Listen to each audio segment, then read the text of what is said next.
राजा, तुम्हारा भाई। Oh shit, मेरा लंगड़ा भाई यहाँ पर। ये पक्का मुझसे पैसे लूटने आया होगा।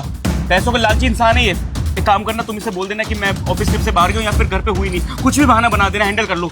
अरे पर लेकिन मैं भाभी, प्रणाम भाभी। जी भैया, आप बिना बताए आ गए। आपने बताया भी नहीं आने से पहले।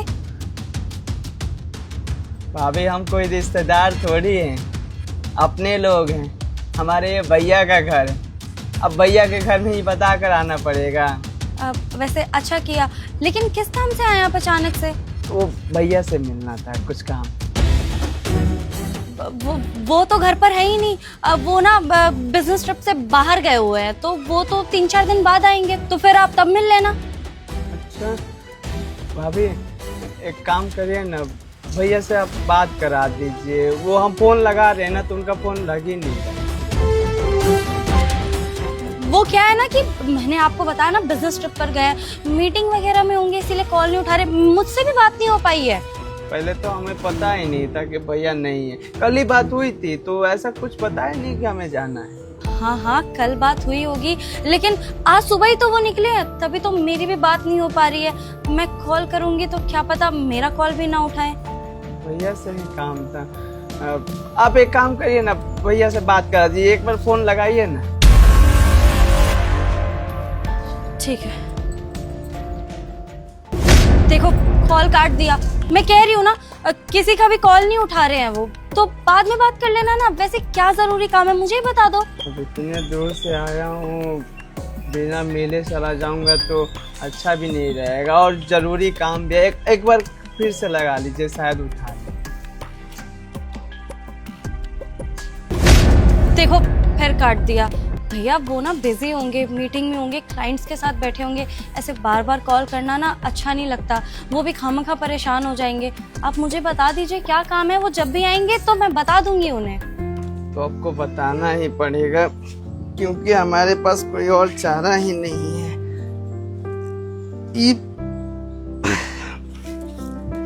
पैसा देने आए भैया। पैसे?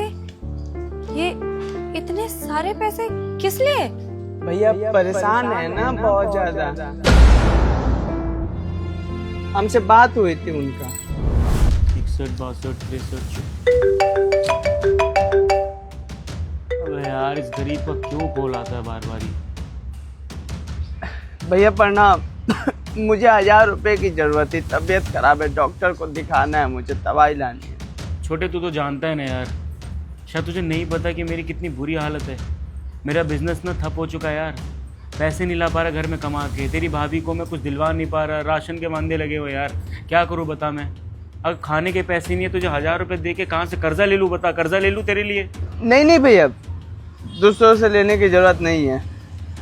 कोई बात नहीं, मुझे लगा था कि आपके पास पैसे होंगे इसलिए मांग लिया। लेकिन भैया आप चिंता मत करिए, सब कुछ ठीक हो जाएगा, भगवान सब ठीक कर देंगे। हाँ छोटे, बस प्रे कर भगवान से कि सब कुछ ठीक हो जाए और जल्द से जल्द मेरे हाथ में बहुत सारे पैसे आ जाए। ठीक है, मैं करता हूँ। मैं बहुत परेशान हूँ अभी, है ना भैया? मैंने कहा बैंक खोल रखा है यहाँ पर, जो भी आओ पैसे ले जाओ, भाड़ में जा, मर जा तू मेरे लिए। हाँ, एक शर्ट।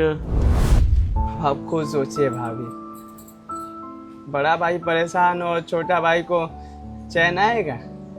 नहीं, हम भी बहुत परेशान हो गए थे, हमारी तबीयत भी खराब है, फिर भी गांव से शहर आए। आपको पता है ये पैसा हम ना अपना ज़मीन बेचकर इकट्ठा किए हैं।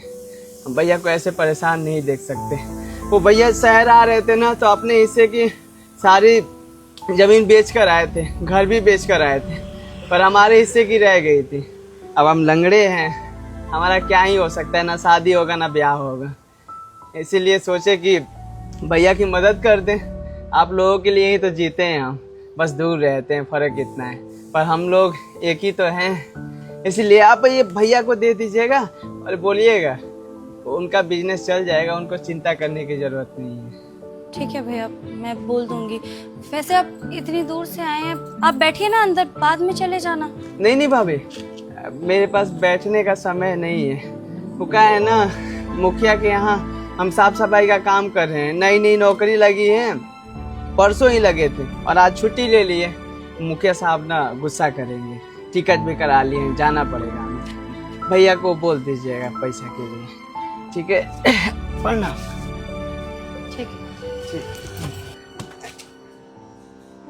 अच्छा भाभी, भैया से ये भी बोल दीजिएगा कि जब तक उनका छोटा भाई जिंदा है ना, उन पर आज नहीं आने देगा। उनकी खुशियों के लिए अपनी हम जान भी दे देंगे। चलते हैं।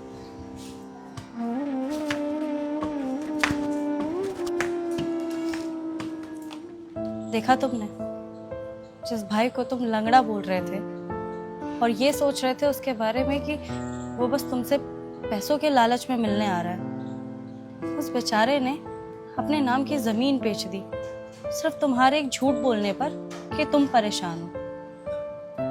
पैसे देकर गए हैं ये। अब तो खुश हो ना तुम? नहीं खुश। अन्य मुझे ऐसा लगता था कि मेरा छोटा भाई ना मेरे पैसों से प्यार करता है।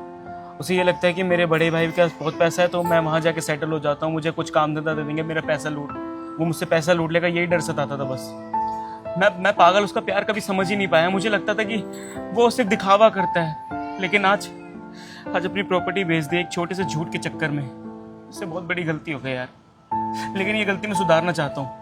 मैं अपने छोटे भाई को ना सब कुछ सच बता दूंगा। मैं सब कुछ बता दूंगा कि मेरी लाइफ बहुत अच्छी तरीके से चल रही है। काम करता हूँ, उसे ना यहीं पर शिफ्ट कर लेंगे, उसे गांव में रहने नहीं देंगे, उसका इलाज भी यहीं पे करवा लेंगे। मैं अपने पास रखूंगा ना, वो समझ जाएगा ना पक्का। इससे पहले कि बहुत देर हो जाए, अपने भाई को सारी सच्चाई बताओ और उनसे माफी मांगो। मैं अभी समझा के लाता हूँ। राहुल! भैया, भैया आप ठीक तो है ना? नहीं हूँ मैं ठीक। तेरे भाई से बहुत बड़ी गलती हो गई यार। क्या हुआ भैया? कैसी गलती? और हाँ, आप तो इस शहर में नहीं थे ना, कहीं गए थे ना फिर अचानक? मैं यहीं था, तेरी बातें मैंने सुनी। तू मेरे लिए क्या सोचता है, ये सारी बातें सुनी मैंने।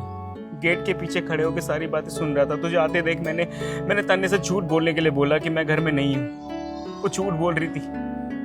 तेरे भाई से बहुत बड़ी गलती हो गई यार। मैं ये सोचता था कि मेरा भाई मेरे पैसों से प्यार करता है, वो मेरी लग्जरी लाइफ से प्यार करता है, वो शायद यहाँ पर आके रहना चाहता है, मेरे पैसे लूटना चाहता है। ये सारे थॉट्स मेरे अंदर आ रहे थे यार। लेकिन तूने अपनी बच्ची कुची प्रॉपर्टी बेच दिया है सिर्फ इसलिए क्योंकि मैंने एक भद्दा मजाक करा था, और वो झूठ था यार, सब कुछ झूठ। वो मैंने तुझसे झूठ इसलिए बोला था कि तुम मुझसे पैसे ना ले सके यार। मुझसे गलती हो गई यार, मैं बहुत शर्मिंदा हूँ। मेरे से हाथ जोड़ के माफी मांग रहा यार, अपने भाई को माफ कर दे। नहीं राहुल, देख सब कुछ सही हो जाएगा। तू ना मेरे साथ रहे, अपनी भाभी के साथ रहे, तेरा ध्यान यहाँ रखेंगे हम, और मैं रखूंगा अच्छे से ध्यान यार। मेरे साथ तू रही हो, तुझे पैसे कमाने की जरूरत नहीं है, तेरे भाई पे बहुत पैसा है यार। तेरा इलाज मैं कराऊंगा, सब कुछ मैं कराऊंगा, तू रहना मेरे साथ।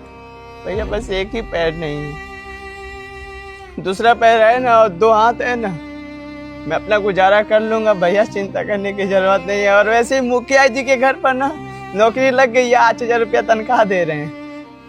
घर नहीं है तो क्या हुआ, बेच दिया तो मड़ई लगा के सो लूंगा, अपना गुजारा कर लूंगा, या फिर मुखिया जी से हाथ पैर जोड़कर उनके घर में कोने में पड़ जाऊंगा।